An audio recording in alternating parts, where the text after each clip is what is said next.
নিয়ে ভালোবাসা দিয়ে আমরা বিশ্ব জয় করতে চাই। রাজি আছেন? আল্লাহ কবুল করুক, আমরা সবাই পড়ি আমিন। লালমনিরহাটের জেলা স্টেডিয়ামে আমার প্রিয় মায়েরা বোনেরা, আপনাদের জন্য একটা হাদিস বলে শেষ করব। বিশ্বনবী বলেন, আমার মায়েরা খেয়াল করে শুনুন, বিশ্বনবী আপনাদের উদ্দেশ্য করে বলেন, আল মারআতু ইযা সাল্লাত খামসাহা ওয়া সামাত শাহরাহা হাফিজাত ফুরুজাহা আতাআত বা'লাহা ফালতাদখুল মিন আইয়ি আবওয়াবিল জান্নাতি শাআত। বিশ্বনবী বলেন, ও রমণীরা, ও নারীরা, যে সমস্ত নারী এই চারটা কাজ করবে, এই চারটা কাজের গ্যারান্টি দিবে, তাদেরকে জান্নাতের 8টা দরজার গ্যারান্টি দেয়া হবে। কি চারটা কাজ? 1 নাম্বার, আল মারআতু ইযা সাল্লাত খামসাহা, যে নারী 5 ওয়াক্ত নামাজ পড়ে। কি করে? জেলা স্টেডিয়ামে অবস্থানরত আমার নারীরা বোনেরা, বিশ্বনবী আপনাদেরকে 4টা কাজের কথা বলেছেন, খুব বেশি না। 4টা করলে 8 জান্নাতের দরজা সব খোলা। কোনটা দিয়ে যাবেন? যেটা দিয়ে মনে চায়। 1 নাম্বার 5 ওয়াক্ত নামাজ। আমার বোনেরা জোহরের নামাজ পড়তে পড়তে এটা আসরে নিয়ে যায়, আসর পড়তে পড়তে এটা মাগরিবে নিয়ে যায়। এরকম আছে না নাই? লালমনিরহাটে হয়তো নাই। আমার বোনেরা এটা করবেন না। ইন্নাস সালাতা কানাত আলাল মুমিনিনা কিতাবাম মাওকুতা, সময় মতো পড়বেন। সামাত শাহরা, রমাদানের রোজাগুলো রাখবেন।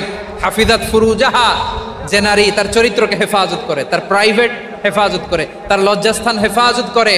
ও মায়েরা, আপনার এই গর্ভ যে কত দামি আপনি জানেন না। আপনার এই গর্ভ থেকে জন্মাবে আগামীর সালাহুদ্দিন আল আইয়ুবী। আপনার গর্ভ থেকেই জন্মাবে ইমাম আল মাহদি আল মুনতাজার। আপনার পেট থেকে জন্মাবে আবু সাইদের মতো বীর সৈনিক। আপনার পেট থেকে জন্মাবে মুগ্ধের মতো বীর মুজাহিদ। আপনি জানেন না কে আসবে আপনার পেট থেকে। সময়টাকে কাজে লাগান, ইসলামকে বুঝেন, মানেন, আমাদের ইসলামিক লেকচারগুলো শোনেন। আমরা যে বার্তাগুলো, ইনস্ট্রাকশনগুলো, দিক নির্দেশনাগুলো আপনাদের খেদমতে রাখি, এগুলো মেনে চলুন। আপনিই পারেন আপনার ঘরটাকে জান্নাতের টুকরা বানাতে। একটা family, it's a very big institution and you are the MD, the managing director of this institution. চিল্লায় বলেন ঠিক কিনা? চাইলেই পারেন ঘরটারে জান্নাতের টুকরা বানাতে। 5 ওয়াক্ত সালাত, রমাদানের রোজা, নিজের চরিত্রের হেফাজত, ও আতাআত বা'লাহা, স্বামীর আনুগত্য। এটাতে অনেকে ভুল করে থাকে। হায় রে আমার বোনেরা, স্বামীর আনুগত্যকে এটা নিজের অপমান মনে করবেন না। আপনার স্বামী আপনার সবচেয়ে বড় গার্ডিয়ান, তিনি আপনার সবচেয়ে ভালো চায়। নারী কখনো গার্ডিয়ানশিপের বাইরে থাকতে পারে না। হয় আপনি বাবার গার্ডিয়ানশিপের ভেতরে, বাপ না থাকলে ভাই আপনার গার্ডিয়ান, ভাই না থাকলে চাচা গার্ডিয়ান, বিয়ের পরে আপনার স্বামী আপনার গার্ডিয়ান।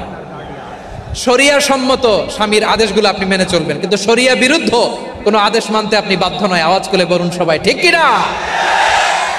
এই 4টা কাজ যদি কোনো নারী করে, বিষ্ণুই বলেন জান্নাতের 8টা দরজা খোলা। তোমার যেটা দিয়ে মনে চায় সেটা দিয়ে জান্নাতে তুমি এন্ট্রি নিতে পারবা। আমরা এখানে লালমনিরহাটের সোহরাওয়ার্দী ময়দানে আজকে যেমন একত্রিত হতে পারলাম, আল্লাহর জান্নাতেও যেন একত্রিত হতে পারে। আল্লাহ তুমি তৌফিক দান করো।